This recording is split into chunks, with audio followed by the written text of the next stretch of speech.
Good afternoon. আজকের আমরা শুরু করব যে অনলাইন ক্লাস নাম্বার 7 ক্লাস 5-এর জন্য বা অল ক্লাসের জন্য।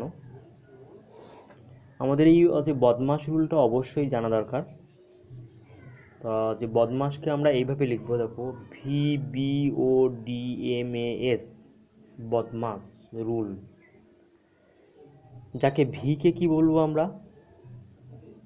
ভিকে বলবো ভিনকিউলাম, বা আমরা কি বলবো? বার। ওকে, যাকে বাংলায় বলা হয় রেখা বন্ধনী। তাহলে ভি মানে হচ্ছে ভিনকুলাম বা ওয়ার বার। বি মানে হচ্ছে ব্রাকেটস।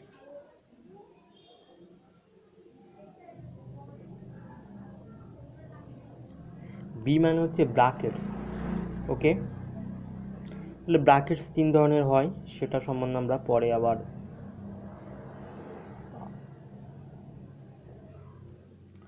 তাহলে ব্রাকেটস 3 ধরনের হয়, যথা এখানে আমি ব্যাখ্যা করে দিচ্ছি যে ব্রাকেটস আবার 3 ধরনের হয়।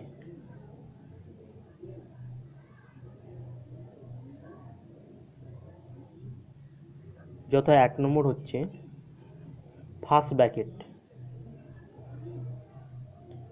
FIRST, first brackets.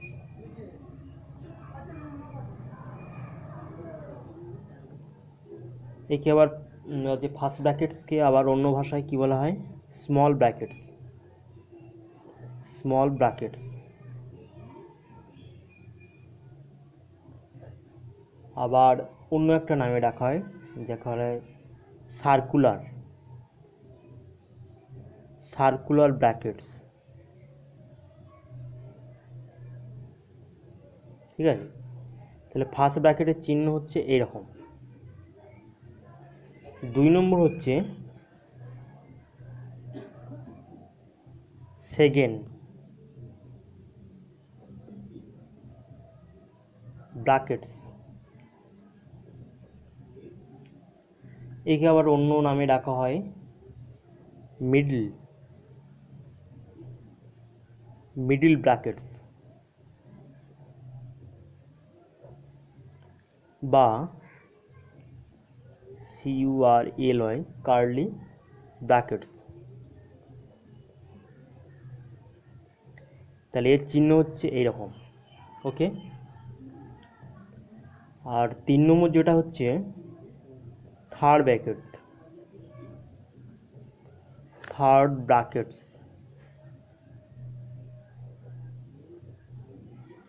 থার্ড ব্র্যাকেটকে আবার অন্য নামে ডাকা হয় স্কোয়ার ব্র্যাকেটস, স্কোয়ার,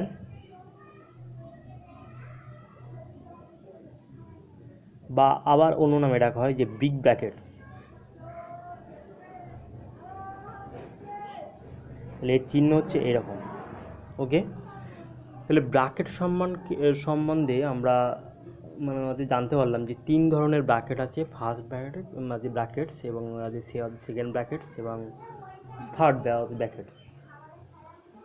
দেখো, তাহলে ব্র্যাকেট, তাহলে এখানে বদমাশি রুলের বি মানে হচ্ছে ব্র্যাকেট, আর তারপর আমরা লিখবো যে ও, তাহলে এখানে শেষ হচ্ছে, তাহলে ও মানে হচ্ছে ওয়াপ।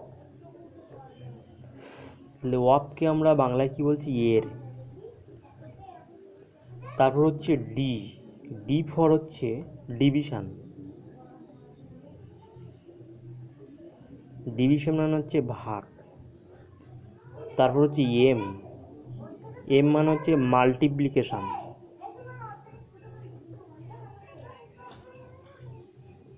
মাল্টিপ্লিকেশন মানে হচ্ছে গুণ।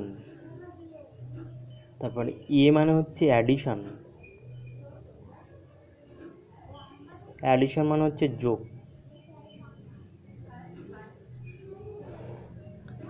তারপরে এস মানে হচ্ছে সাবস্ট্রাকশন, সাবস্ট্রাকশন মানে হচ্ছে বিয়োগ।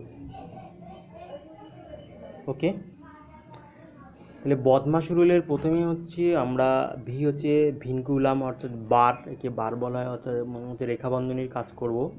তারপর হচ্ছে ব্র্যাকেটের কাজ করব। ব্র্যাকেট যদি ফার্স্ট ব্র্যাকেট, তারপর হচ্ছে ওই সেকেন্ড ব্র্যাকেট, তারপর হচ্ছে বিগ ব্র্যাকেট বা থার্ড ব্র্যাকেটের কাজ করব। তারপরে আমরা কি করব, ও বা এর কাজ করব, ঠিক আছে। তারপর হচ্ছে ডিভিশন ভাগ, তারপর এম মানে হচ্ছে মাল্টিপ্লিকেশন গুণ, তারপরে এ হচ্ছে অ্যাডিশান, তারপরে এস হচ্ছে সাবস্ট্রাকশন মানে বিয়োগের কাজ করব, ঠিক আছে। তাহলে এইভাবে তোমরা বদমাশ রুলটা এইভাবে অবশ্যই মনে রাখবে, ওকে।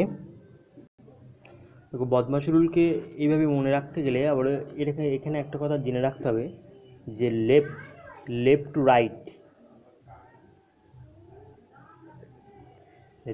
রাইট, অর্থাৎ বাম থেকে ডান দিকে এইভাবে পরপর আমরা জানবো।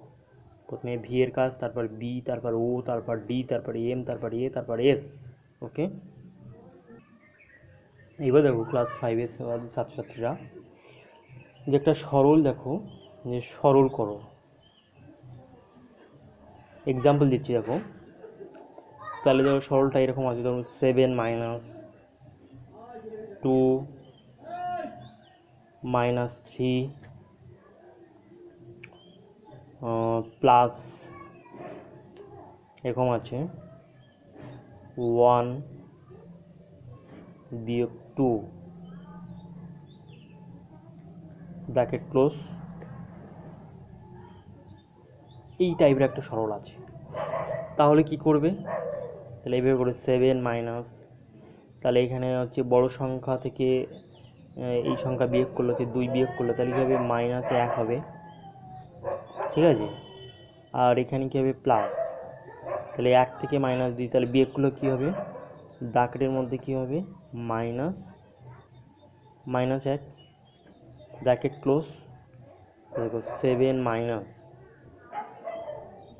1 প্লাস মাইনাসে -1 এরকম হবে 7 মাইনাস, তাহলে এটা যোগ করলে -2, তাহলে এটা হবে 7 মাইনাসে প্লাস = 9, ঠিক আছে। এইভাবে আমরা করব।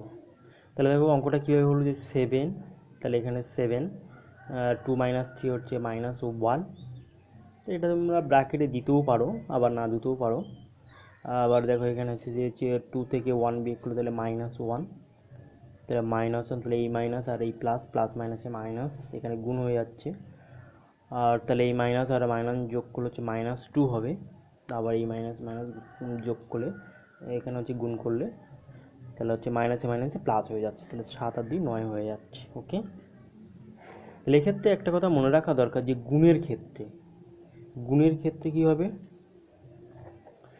যে মাইনাস গুণ মাইনাস, যে মাইনাস গুণ করলে প্লাস হবে, আর প্লাস চিহ্ন গুণ করলে প্লাস হবে, আর মাইনাস গুণ প্লাস হবে মাইনাস, আর প্লাস গুণ মাইনাস হবে মাইনাস। তাহলে এই কথাগুলো তোমাদের মনে রাখতে হবে, ঠিক আছে।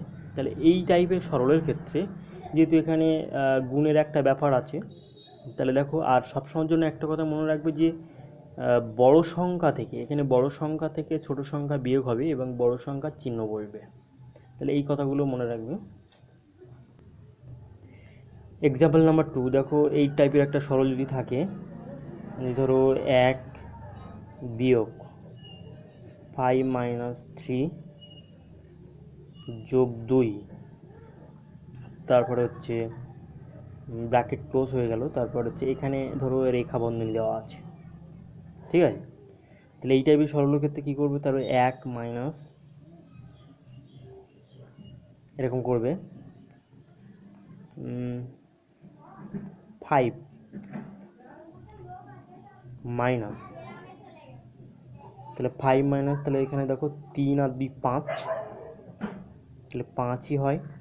তাহলে যেহেতু এখানে রেখা বন্ধনী আছে, বার, যেহেতু রেখা বন্ধনীকে বলা হয় বার, তাহলে বারের কাজ আগে করতে হবে, 3 আর 2 5, তাহলে কী হবে 1 মাইনাস, তাহলে এখানে 5 কী হবে, বিয়োগ করলে 0 হবে, তাহলে 1 - 0 = 1 অ্যান্সার হবে, ঠিক আছে। তাহলে আরও একটা এক্সাম্পল যদি দিই তোমাদের, এই টাইপের যদি থাকে, যে লক্ষ্য করো যে অঙ্কটা যদি এইরকমই থাকতো, যে ধরো সাপোজ 1 মাইনাস 5 বিয়োগ রেখা বন্ধনীর মধ্যে ধরো এখান থেকে 6 বিয়োগ 7 এখানে রেখা বন্ধনী আছে। তাহলে এই টাইপের যদি সরল থাকে তাহলে আমরা কি করব, 1 বিয়োগ দেখো 5 বিয়োগ এখানে দেখো যে বড় সংখ্যা থেকে ছোট সংখ্যা বিয়োগ করলে তাহলে বড় সংখ্যার চিহ্ন বসবে, তাহলে এখানে একটা অন্য একটা ব্র্যাকেট দিও, তাহলে মাইনাস, তাহলে এখানে হবে -1। ওকে, 7 থেকে 6 বিয়োগ করলে তাহলে -1 হবে, তাহলে এখানে বড় সংখ্যার চিহ্ন বসবে। ঠিক আছে, যেহেতু এখানে রেখা বন্ধনী আছে তাহলে এইভাবে করব। তাহলে 1 বিয়োগ, তাহলে এখানে সেকেন্ড ব্র্যাকেট যদি দিই তাহলে 5 মাইনাসে হচ্ছে প্লাস সমান 1 বিয়োগ, তাহলে 5 এর 6 সমান -5। এটা হলো অ্যান্সার। ওকে, যদি একটু বড় ধরনের সরলের ক্ষেত্রে আমরা যদি লক্ষ্য করি যে এরকম ধরো আছে যে কোনো সরল, ধরো 2 বিয়োগ 5 বিয়োগ 2 মাইনাস এরকম আছে ধরো 3 বিয়োগ 2 বিয়োগ 4 যোগ 7 ব্র্যাকেট ক্লোজ, আর এখানে আছে বন্ধনী, রেখা বন্ধনী আছে, তাহলে টোটালটা আছে এই ব্র্যাকেট আছে, থার্ড ব্র্যাকেট দেওয়া আছে, এখানে না দিলেও চলে, থার্ড ব্র্যাকেট সলভ করো। তাহলে এখানে দেখো 2 মাইনাস, তাহলে এখানে এইটাকে যদি করি তাহলে কি হবে, তাহলে 5 বিয়োগ 3 বিয়োগ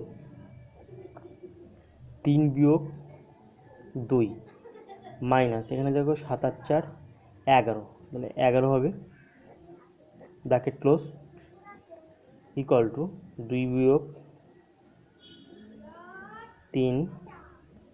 তাহলে এখানে লক্ষ্য করো যে যেহেতু এখানে এই সরলটার মধ্যে লক্ষ্য করো যে মাইনাস চিহ্নযুক্ত সংখ্যাগুলো আমরা যোগ করবো, তাহলে 3 বিয়োগ, তাহলে 11 12 13 এইভাবে করব আমরা। ওকে, তাহলে এই জায়গাটা হচ্ছে তোমাদের লক্ষণীয় বিষয়। তাহলে একই চিহ্নযুক্ত সংখ্যাগুলো যোগ করবে এবং সেই চিহ্ন বসাবো। 13, তাহলে 2 বিয়োগ 3 বিয়োগ এখানে দেখো, তাহলে বড় সংখ্যা থেকে ছোট সংখ্যা বিয়োগ করবো এবং বড় সংখ্যার চিহ্ন এখানে বসাবো, তাহলে কি হবে -10। ওকে, তাহলে কি হবে 2 বিয়োগ 3 এখানে মাইনাসে মাইনাসে প্লাস সমান 2 বিয়োগ এখানে 10 আর 3 13,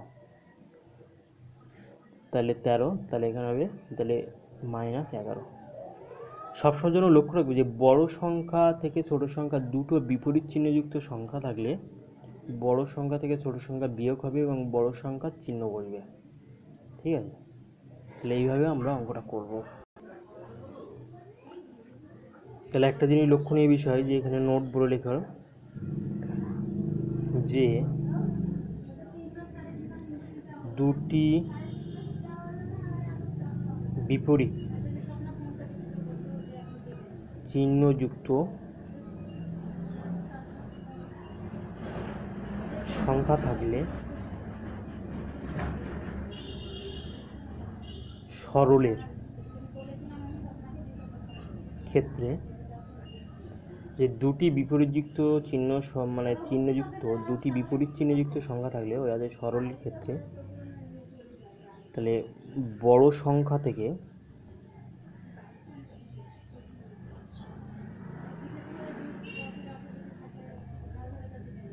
ছোট সংখ্যা বিয়োগ করব এবং বড় সংখ্যার চিহ্ন বসাবো। ওকে, তাহলে এই কথাটা মনে রাখবে যে দুটি বিপরীত চিহ্নযুক্ত সংখ্যা, এখানে তুমি এখানে লক্ষ্য করো যে 3 - 13, অর্থাৎ দুটি বিপরীত চিহ্নযুক্ত সংখ্যা, এখানে 3-এর আগে প্লাস আছে, এখানে 13-এর আগে আছে মাইনাস। তাহলে দুটো বিপরীত চিহ্নযুক্ত সংখ্যার ক্ষেত্রে আমরা যদি এখানে আছে সরল করি, তাহলে বড় সংখ্যা থেকে ছোট সংখ্যা বিয়োগ করছি এবং বড় সংখ্যার আগে যে চিহ্ন আছে সেই চিহ্ন বসাবো। তাহলে এই কথাটা এখানে আমি ল্যাঙ্গুয়েজে প্রকাশ করলাম। ওকে, আবার একটা জিনিস লক্ষণীয় বিষয় যে কোনো সরলের ক্ষেত্রে দেখো এরকম যদি একটা সরল থাকে, এক্সাম্পল যে 3 বিয়োগ 5 বিয়োগ 7 বিয়োগ 2 যোগ 4, যোগ 6 এই যোগ 6 যোগ 1, তাহলে এইরকম যদি একটা সরল থাকে, তারপরে মাইনাস যদি এখানে আমি যদি 8 দিই, তাহলে এই টাইপের একটা সরলের ক্ষেত্রে আমরা কী করবো দেখো, প্লাস চিহ্নিত আর মাইনাস চিহ্নিত সংখ্যাগুলোকে এক সাইড করে নেবো। তাহলে কী লিখবো, 3 যোগ 4 যোগ 6 যোগ 1 বিয়োগ 5 বিয়োগ 7 বিয়োগ 2, তারপর হচ্ছে বিয়োগ 8। ওকে, তাহলে এবার করবো দেখো, তাহলে 3 4 6 1, ঠিক আছে, এগুলো এর আগে প্লাস আছে, তাহলে এর আগে কোনো চিহ্ন নেই মানে প্লাস আছে, 3 এর আগে কোনো চিহ্ন নেই মানে প্লাস আছে। তাহলে এই প্লাস চিহ্নযুক্ত সংখ্যাগুলোকে আমরা এক সাইড করে নিলাম এবং মাইনাস চিহ্নযুক্ত সংখ্যাগুলোকে আমরা এক সাইড করে নিলাম। এবার দেখো প্লাস চিহ্নযুক্ত সংখ্যাগুলোকে আমরা যোগ করতে পারি। তাহলে 4 আর 3 7, একে 8 আর 6 14, দেখো 6 আর 4 10, একে 11 আর 3 14। আর মাইনাস চিহ্নযুক্ত সংখ্যাগুলো যোগ করে আমরা মাইনাস দিয়ে বসাবো। 7 5 12, 13 14, 14 8 22, ঠিক আছে। এবার দেখো সরলের ক্ষেত্রে দুটো বিপরীত চিহ্নযুক্ত সংখ্যা এসেছে, একটা মাইনাস আর একটা প্লাস। তাহলে আমরা এখানে কি নিয়ম শিখেছি, যে দুটি বিপরীত চিহ্নযুক্ত সংখ্যা থাকলে বড় সংখ্যা থেকে ছোট সংখ্যা বিয়োগ করব এবং বড় সংখ্যার চিহ্ন বসাবো। তাহলে সেক্ষেত্রে এই নিয়ম করব। তাহলে কী হবে, সমান সমান, তাহলে দেখো, তাহলে বড় সংখ্যার চিহ্ন বসাবো এবং বড় সংখ্যা থেকে ছোট সংখ্যা বিয়োগ করব। তাহলে বিয়োগ করলে হবে 8, তাহলে 14 8 22, 22 থেকে 14 বিয়োগ করলে 8 হবে। ওকে, তাহলে এইভাবে আমরা অঙ্ক করব। দেখো আরও একটা এক্সাম্পল দিলে তোমরা অবশ্যই বুঝতে পারবে যে কী করে সরল করতে হয়। প্রত্যেকটা স্টুডেন্ট মানে খুব ভালোভাবে লক্ষ্য রাখো যে তোমাদের সরল করার ক্ষেত্রে এই ভুলগুলো যদি সংগ্রহণ করে নাও, তাহলে তোমাদের পরীক্ষার সময় ভুল হওয়ার কোনো সম্ভাবনা থাকবে না। ওকে, তা দেখো যেমন একটা সরল আমি যদি এরকম করি যে 3 বিয়োগ 5 বিয়োগ 7 বিয়োগ 2, ব্যাস এখানে ধরো রেখা বন্ধনী দেওয়া আছে, ঠিক আছে। তো এই টাইপের একটা সরল থাকলো, এখানে ফার্স্ট ব্র্যাকেট দেওয়া আছে, এই টাইপের একটা সরল থাকলো। তাহলে আমরা কেমন করব দেখো, 3 বিয়োগ 5 বিয়োগ, তাহলে এখানে কি হবে, 7 থেকে 2 বিয়োগ করলে কি হবে 5, ঠিক আছে। তাহলে 7 থেকে 2 বিয়োগ করলে আমরা তো 5ই হয়, 5-এর আগে কোন চিহ্ন ছিল, কোনো চিহ্ন নেই মানে প্লাস, আর এর আগে তো মাইনাস ছিল, তাহলে এই প্লাস মাইনাসে মাইনাস হলো। ওকে, তাহলে দেখো 3 বিয়োগ, তাহলে এই 5 5, তাহলে একই চিহ্ন, এখানে এখানে একটা জিনিস তোমরা মনে রাখবে যে একই সংখ্যা এবং বিপরীত চিহ্নযুক্ত থাকলে তাহলে বিয়োগ করলে হবে 0, তাহলে 3 বিয়োগ 0 মানে 3 অ্যান্সার। ওকে, কিন্তু এই অঙ্কের ক্ষেত্রে যদি এখানে যদি 7টা এপাশে থাকতো আর 2টা যদি এই পাশে থাকতো, তখন অঙ্কটা কেমন হতো, তো তখন অঙ্কটা আমি এইভাবে করব। এরকম যদি হয় তাহলে 3 বিয়োগ 5 বিয়োগ, দেখো এখানে কী হবে, এখানে আমি রাফে করছি, দেখো যে বড় সংখ্যা থেকে ছোট সংখ্যা বিয়োগ করলে বড় সংখ্যার চিহ্ন বসবে, অর্থাৎ -5 হবে। তাহলে এই -5, অর্থাৎ এই রেখাবন্ধনীর ভেতরের অংশটা কাজ করলে হবে -5, কিন্তু এই -5-এর আগে কোন চিহ্ন ছিল, মাইনাস, সেক্ষেত্রে কী হবে, মাইনাস +5 হবে। তাহলে সেক্ষেত্রে দেখো এইখানটা হবে +5। তাহলে 3 বিয়োগ, তাহলে 5 5 10, তাহলে এবার দেখো সেই আগে নিয়মে চলে যাচ্ছি যে দুটি বিপরীত চিহ্নযুক্ত সংখ্যা থাকলে বড় সংখ্যার চিহ্ন বসবে এবং বড় সংখ্যা থেকে ছোট সংখ্যা বিয়োগ হবে, তাহলে -7 উত্তর, ঠিক আছে। তাহলে এই জায়গাগুলো তোমরা ভালো করে লক্ষ্য করবে, এই জায়গায় তোমাদের ভুল হওয়ার সম্ভাবনা থাকে। ওকে।